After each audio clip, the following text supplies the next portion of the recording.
여러분 안녕하세요. 이기련 변호사입니다. 전 시간에 이어 상속분의 산정에 대해서 알아보도록 하겠습니다. 상속이 개시되면 기본적으로 상속재산에 포괄적인 승계가 있게 되는데요. 상속인이 여러 사람인 경우에는 공동상속의 문제가 발생합니다. 또한 여러분들이 궁금해하시는 것 중에 하나인 상속분이 어떻게 결정이 되고 어떻게 계산되는지에 대한 문제도 생기겠지요. 상속분은 원칙적으로 각 공동상속인에게 귀속하는 상속재산 전체에 대한 관념적이고도 불량적인 일부인데요. 상속재산 총액에 대해서 분수적인 비율로 표시하는 것이 일반적입니다. 예를 들어서 배우자의 경우 2분의 1, 장남의 경우 3분의 1과 같이 표시를 합니다. 우리 현행법상 상속분의 결정은 피상속인의 의사에 의해서 정해지는 지정상속분과 또 법률의 규정에 의해서 정해지는 법정상속분이 있는데요. 그 밖에도 특별수익자의 상속분과 기여분에 대해서도 검토를 해보아야 합니다. 그러면 앞에서 말씀드린 순서대로 차차 살펴보기로 하겠습니다. 상속분의 비율을 피상속인이 지정하는 유언이 허용되지는 않는 점을 유의하셔야 합니다. 만일 피상속인이 상속인 중 무자력 혹은 변제 능력이 없는 자를 지정한다면 상속 채권자를 해할 우려가 있기 때문입니다. 예를 들면 아버지가 3남매를 두고 있는데 유독 큰아들에게만 자신의 전 재산 중 80%, 나머지 자녀들에게는 각 10%씩을 갖도록 하는 유언은 허용되지 않는다는 것입니다. 한편 법은 유류분 제도를 두어 법률상 유류분에 반하는 지적을 하는 경우에 유류분을 침해받은 상속인은 유류분 반환을 청구할 수 있도록 하고 있습니다. 민법은 공동상속인의 상속분을 규정하고 있는데 피상속인, 즉 사망한 자지요. 이가 유언 등을 하지 않은 경우 다음과 같이 법정상속분에 의해 상속이 결정됩니다. 동순위 상속인이 수인인 경우에는 그 상속분은 동일하게 인정되는데요. 동일한 가족관계에 등록돼 있는지 여부나 남녀를 불문합니다. 배우자의 상속분은 직계비속과 공동으로 상속하는 때에는 직계비속의 50%를 가산하고 배우자가 직계존속과 공동으로 상속하는 때에는 직계존속의 50%를 가산합니다. 한편 앞 시간에 이미 보신 대습상속의 경우 사망 또는 결격된 자를 대신하여 상속인이 된 자의 상속분은 사망 또는 결격된 자의 상속분에 의합니다. 네, 여러분. 법정상속분에 대해서 잘 이해하셨나요? 앞에 법정상속분은 상속분 산정의 기본이 된다고 할 수 있습니다. 그러면 간단한 사례를 통해 실제로 법정상속분을 계산해 보기로 하겠습니다. 먼저 피상속인에게 장남과 배우자만 있는 경우에 상속분은 어떻게 계산하면 될까요? 네, 앞에서 보신 것처럼 배우자는 직계비속과 함께 상속받는 경우 직계비속의 상속분의 50%를 가산하므로 장남이 1이라면 배우자는 1.5가 되겠지요. 이를 분수로 환산하면 장남이 5분의 2, 배우자가 5분의 3이 된다는 것을 표로 확인하시기 바랍니다. 다음으로 장남, 출가한 장녀, 차남, 차녀와 배우자가 있는 경우에는 자녀의 출가 여부는 묻지 않는 것 기억하시지요? 네, 그러면 방법은 동일합니다. 장남이 1, 출가한 장녀도 1, 차남과 차녀도 각 1, 그리고 배우자는 1.5가 됩니다. 이를 분수로 환산하면 장남, 장녀, 차남, 차녀가 각각 11분의 2씩이고 배우자는 11분의 3이 됩니다. 나머지 피상속인의 자녀가 없고 배우자와 직계 존속이 있는 경우에도 마찬가지로 생각하시면 되겠습니다. 그다지 어렵고 복잡하지는 않습니다. 한번 해보시면 쉽게 이해하실 수 있는 내용들입니다. 갑이 9천만 원의 재산을 남기고 사망하였는데 갑의 상속인으로 갑의 자녀 A, B, C가 있습니다. 그런데 갑은 생전에 이미 딸인 B에게 결혼자금으로 3천만 원을 증여한 사실이 있습니다. 그런데 상속분을 정할 때 A가 갑으로부터 증여받은 가액을 참작하지 않으면 A, B, C 사이에 불공평한 결과가 된다고 할 수 있습니다.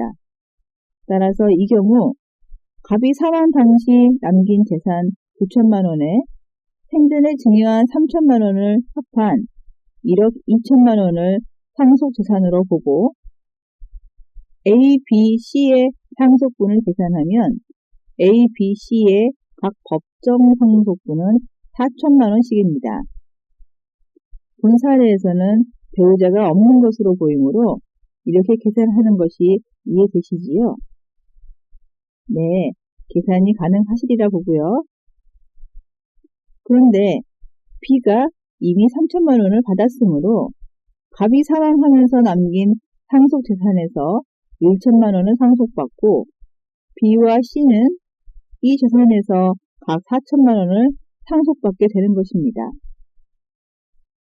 이와 같이 상속 개시 전에 증여로 사전에 특별한 수익을 받고 있었던 경우 나머지 상속인들과의 공평의 원칙상 상속분 산정의 법은 고려하고 있는 것입니다. 이와 같이 B가 상속 개시 전에 증여로 사전에 특별한 수익을 받고 있었던 경우 나머지 상속인들과의 공평의 원칙상 법은 상속분 산정에서 이를 고려하고 있는 것입니다.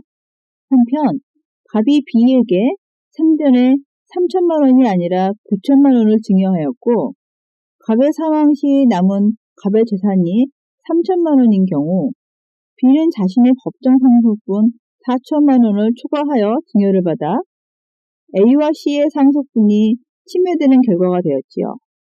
이런 경우 B는 A와 C에게 부족한 상속분을 반환해야 하는가의 문제가 발생하는데요. 이는 일분 반환의 문제로서 뒤에서 자세히 살펴보도록 하겠습니다. 특별수익자가 있는 경우에 상속분 산정을 어떻게 하는지에 대해서 알아보도록 하겠습니다. 함께 보시죠.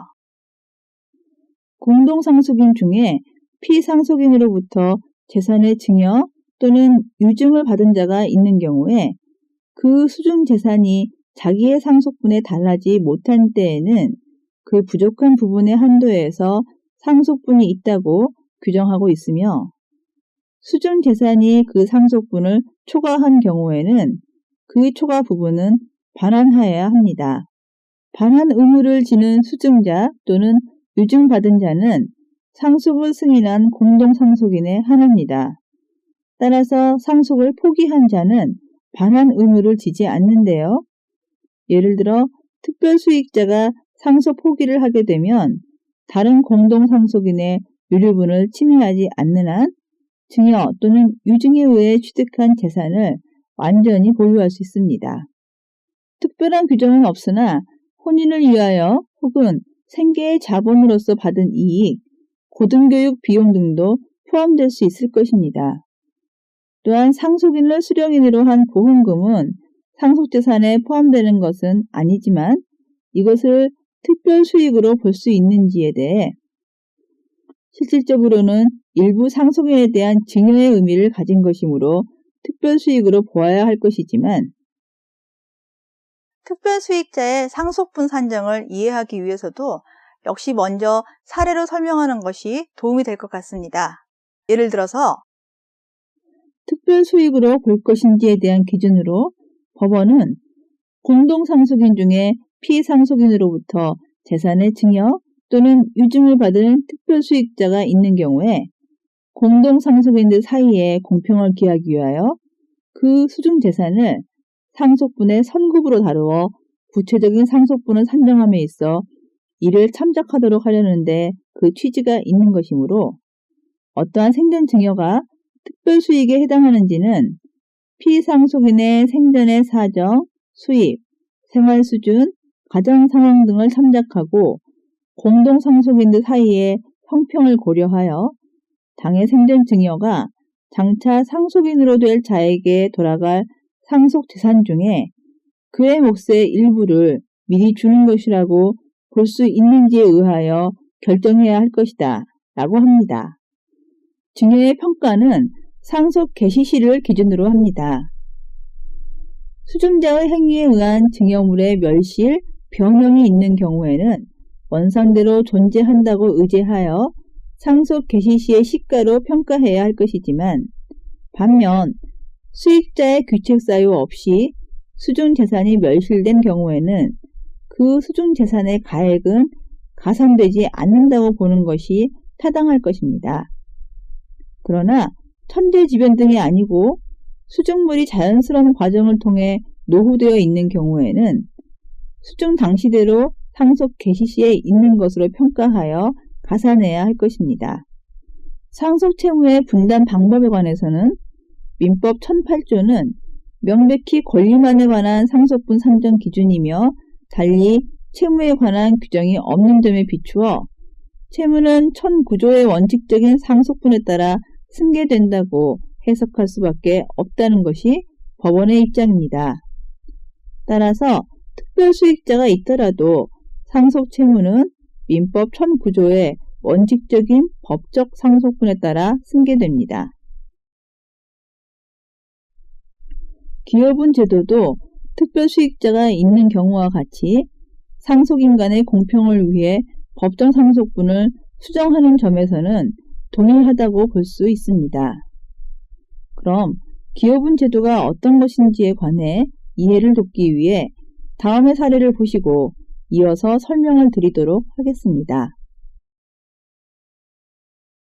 갑은 아들 셋을 두었는데 아들 중에 첫째 A와 둘째 B는 자신들이 사업을 하느라 아버지에게 수시로 사업자금을 요구하여 이를 말리는 아버지를 괴롭히고 재산만 낭비하고 있었습니다.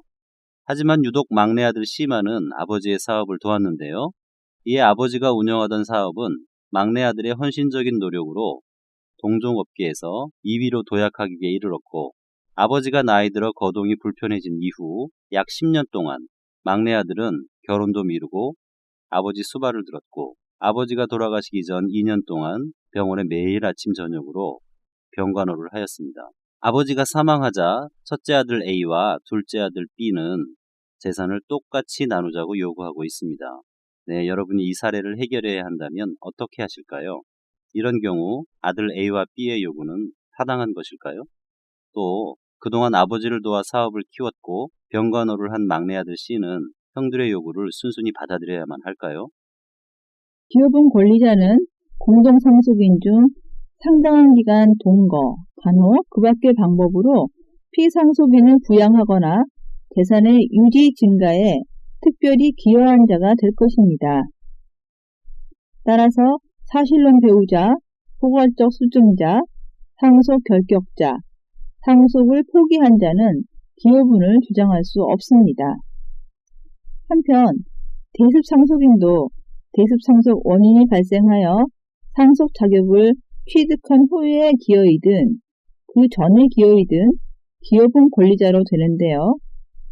앞에서 본 사례에서 만일 막내 아들이 혼인하여 자녀가 있었는데 막내 아들이 아버지 갑보다 먼저 사망한 경우에 막내 아들의 자녀가 기여분을 주장할 수 있다는 것입니다.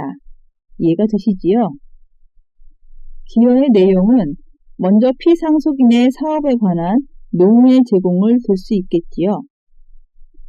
예를 들면 아들이 급여를 받지 않고 아버지가 경영하는 점포나 공장에서 일하여 재산을 증가시킨 경우, 남편이 외도를 하면서 경영하는 레스토랑에 신경을 쓰지 않자 아내가 경영을 대신하면서 레스토랑을 2배로 확장시키며 이익을 크게 올린 경우 등입니다.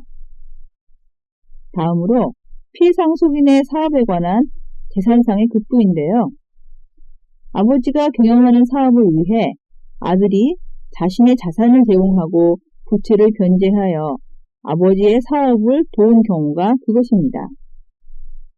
마지막 유형으로 피상속인의 요양간호는 상속인이 상당한 기간 피상속인을 위하여 요양, 간호하였을 것을 요구합니다. 한편 기여 행위의 정도는 특별한 기여여야 합니다. 특별한 기여라는 것은 당해 신분 관계에서 통상 기대되는 정도의 것을 넘는 기여를 말하며 공동상속인이 상속재산을 본래의 상속분에 따라 분할하는 것이 명백히 기여자에게 불공평하다고 인식되는 정도에 이르러야 합니다. 여기에서 어떤 경우에 기여를 인정하였고 인정하지 않았는지를 실제 판례를 통해 확인하는 것이 도움이 될 것입니다. 청구인은 비록 이 사건 상속재산을 형성하는 데 직접적으로 기여한 바는 없으나 출가한 후에도 이혼한 아버지의 집에 들어와 살면서 13년 동안 집안 살림을 도맡아 아버지와 동생들의 뒷바라지를 함으로써 상속재산의 유지 및 감소 방지에 기여했고 또한 아버지가 투병 생활을 하는 동안 지속적으로 간병함으로써 통상 기대되는 수준 이상의 특별한 부양과 간호를 했으므로 청구인에게 먼저 1억 5천만 원을 주고 나머지 상속재산 10억 9천여만 원을 사형제가 분할하는 것이 타당하다고 하여 청구인의 기여분을 인정한 사례가 있으며 원고가 결혼 전은 물론 이후에도 계속 부모를 모시고 지냈으며 아버지가 사망한 1967년 이후에는 어머니, 미혼인 형제들과 함께 생활하였고 특히 남편이 화단품 특약점을 경영하기 시작한 1974년부터는 육체적으로 쇠약한 어머니를 원고 소유의 주택에서 모시고 생활하면서 어머니의 유일한 수입원인 임대주택의 관리를 계속하였으며 1977년 형제들이 모두 혼인, 분가한 이후에도 아버지의 제사를 모시면서 어머니를 계속 부양하였고 1993년부터 어머니가 병환으로 입원 치료를 받거나 집에서 요양하는 동안 치료비를 선납하고 간호를 계속하여 왔다면 통상 예상되는 부양 의무 이행의 범위를 넘는 특별한 부양에 해당하여 상속재산의 유지 증가에 특별히 기여한 것으로 보아야 한다고 보았던 사례도 있습니다. 이처럼 기여분이 인정되기 위해서는 특별한 기여라고 하는 사정이 인정되어야 한다는 것을 유의하시기 바랍니다. 다음은 기여분의 결정이 어떻게 되는지 보시겠습니다. 기여분은 공동상속인의 협의 또는 가정법원의 심판에 의해서 결정되는데요. 먼저 협의는 모든 공동상속인의 협의로 결정을 하고 기여분 산정에 관한 발의는 기여자뿐만이 아니라 공동상속인이면 누구나 할 수 있으며 통상 기여분은 일정한 가액으로 결정이 되지만 동산, 부동산 등의 재산으로 기여분 협의를 하는 것도 가능합니다. 만일 공동상속인 사이에 기여분에 관한 협의가 되지 않거나 협의할 수 없는 때에는 가정법원이 기여분을 정합니다.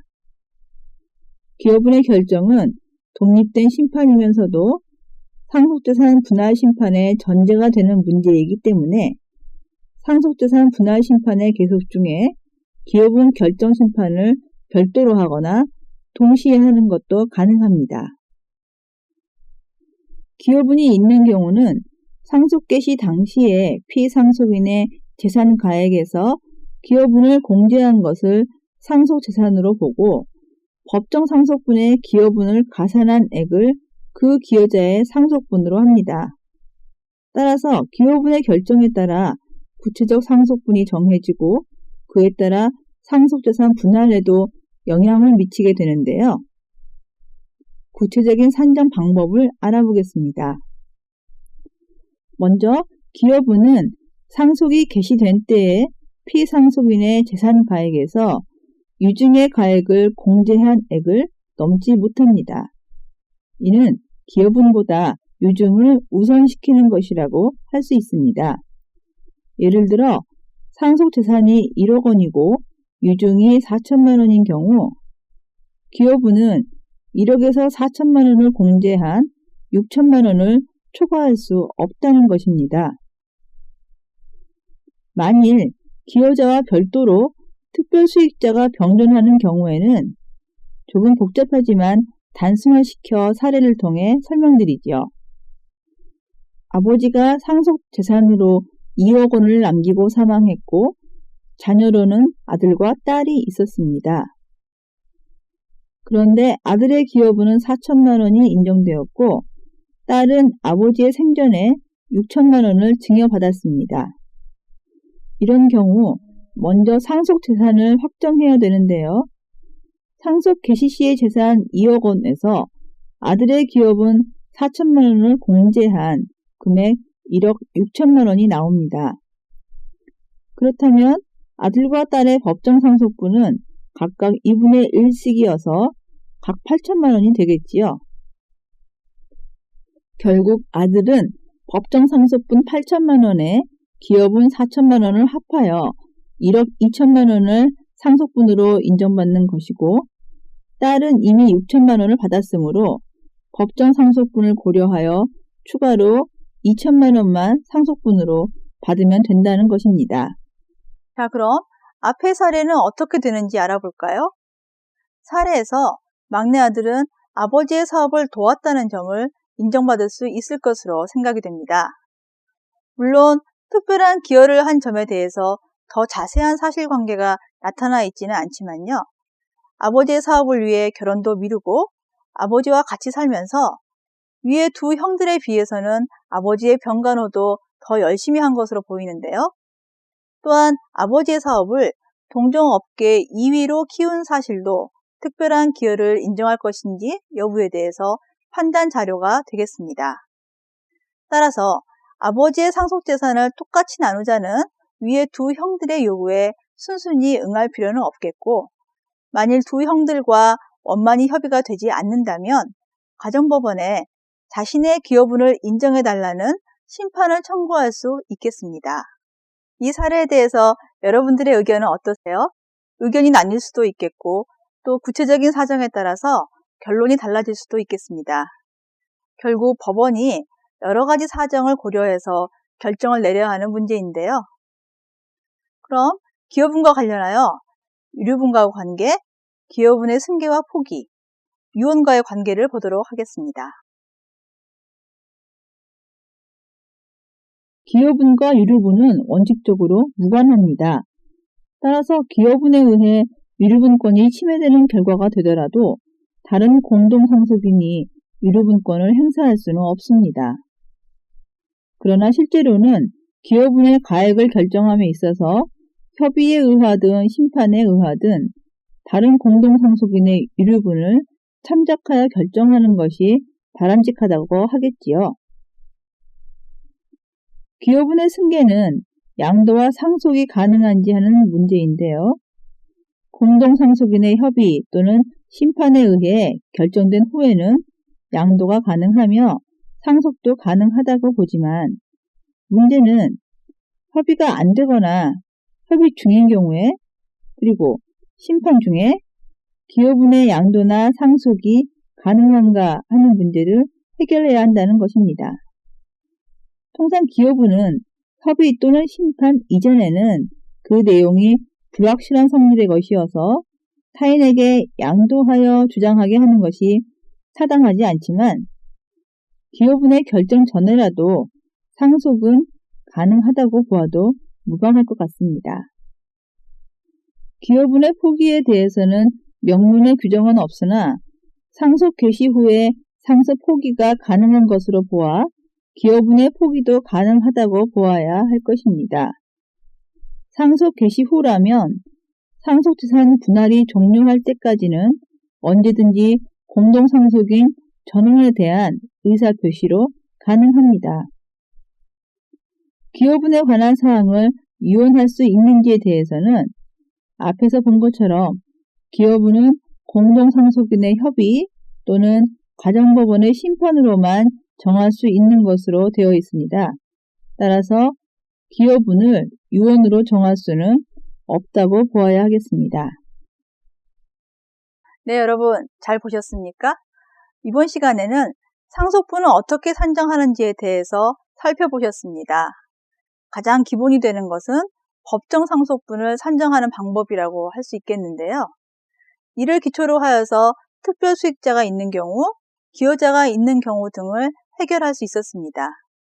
계산식이 등장하긴 했지만 사례와 같이 이해하시면 어렵지 않을 것으로 생각이 됩니다. 그런데 이렇게 설명을 드렸지만 실제로 공동상속인 간의 상속재산을 둘러싼 분쟁은 매우 어렵습니다. 법리가 어렵다기보다는 형제자매 간 혹은 친족 간의 분쟁은 항상 감정의 골이 깊이 생긴 후에야 발생을 하는 것이기 때문입니다. 가능하다면 상속 분쟁이 생기지 않도록 피상속인이 사전에 문제를 해결해 두고 준비를 하는 것이 바람직하겠지만 이것도 그다지 쉬운 일은 아니겠지요. 자, 지금까지 수고하셨고 다음 시간에는 상속재산의 분할에 대해서 알아보도록 하겠습니다.